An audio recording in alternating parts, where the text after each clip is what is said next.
Les mamans l'attendent très fort pour les mamans. Encore plus fort. Encore plus fort. Encore plus fort. Encore plus fort. Amen, amen. Alors, à tous les papas, nous souhaitons une très bonne fête. Il n'est pas facile d'être papa. Il n'est pas facile d'être papa. C'est difficile. Il faut mouiller le maillot pour pouvoir prendre soin de la famille. Mais j'en viendrai tout à l'heure. Parce que vous êtes en honneur. Donc on va tâcher les femmes aujourd'hui. Les envoyés. Oui. Les envoyés. Oui. Et c'est choix. Amen.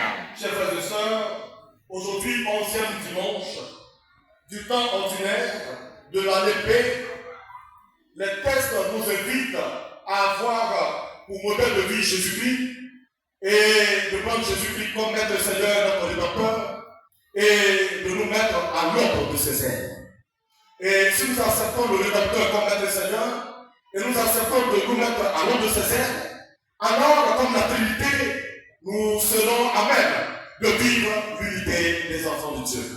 Dans la première lecture que nous avons entendue, tirée du livre du prophète Ézéchiel, on nous donne une image.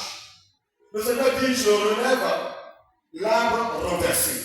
Mais en réalité, le cèdre dont il s'agit, ce grand cèdre qui est sur la montagne, c'est notre Dieu Père, en force et en puissance, créateur du ciel et de la terre, qui va prendre des bourgeons de cet arbre, des jeunes plants, pour pouvoir planter, et ce jeune plant va porter du fruit également, aura des ailes et va être ses savants, afin que les oiseaux du ciel, afin que tout ce qui est plante à potager, afin que tout ce qui est animaux puisse venir se réfugier sous son ombre. Et ce jeune plant, c'est Jésus-Christ de Nazareth, l'Éternel fiancé du cantique des cantiques, l'Éternel jeune. Oui, Jésus-Christ est jeune. Hier, Jésus-Christ est jeune. Aujourd'hui, et Jésus-Christ demeure jeune éternellement. Alléluia. Chers amis, les textes que nous avons entendus, la première lecture à la fin, va nous dire ceci. Je renverse l'arbre élevé et relève l'arbre renversé. Je fais sécher l'arbre vert et reverdir l'arbre sec. Je suis le Seigneur, j'ai parlé et je le fais. Oui, la parole de Dieu est révocable, mais le serment de Dieu est irrévocable. La parole de Dieu est révocable, mais le serment de Dieu est irrévocable. Tous ceux qui se lèvent seront et ceux qui s'appellent seront.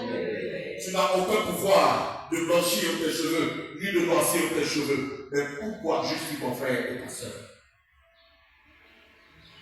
Qui s'est donné la vie ici? On ne sait jamais.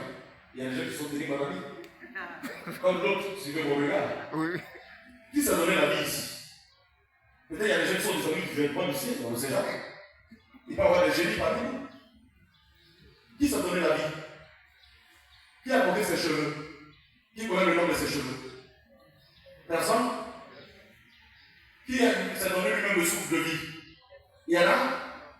Je ne pense pas. Personne n'a le pouvoir de donner la vie et personne n'a le pouvoir de porter la vie. C'est pour cela que la morale chrétienne nous exige de faire non seulement l'apologie de la vie de Bios, mais également la bioéthique nous invite à protéger la vie. Et donc, depuis sa conception jusqu'à sa fin naturelle, seul Dieu qui communique la vie et qui donne la vie est à même de répondre la vie. Nous n'avons pas le droit d'interrompre un fœtus. Donc cela fait partie des péchés graves et mortels que les catéchumènes qui sont baptisés depuis hier ont appris. Nul n'a le droit d'ôter la vie à son frère. Nul n'a le droit de faire du mal à son frère. Parce que nous sommes tous à l'ombre du Tout-Puissant. Et le Jésus que nous adorons les dimanches et tous les jours est un Jésus d'unité. Mais mes frères, d'où viennent nous qui sommes baptisés? Ces divisions. Pourtant, nous sommes membres du corps de Christ. Comment est-ce possible que nous communions à l'unité? Parce que l'Eucharistie signifie communion, signifie faire unité, faire société. Mais comment est-ce possible que les enfants d'une même famille qui mangent le corps du Christ et se diviser et de se faire du mal. Quand l'autre est devant toi, tu montes tes dents blanches. Quand tu tombes d'eau, tes dents deviennent chaudes.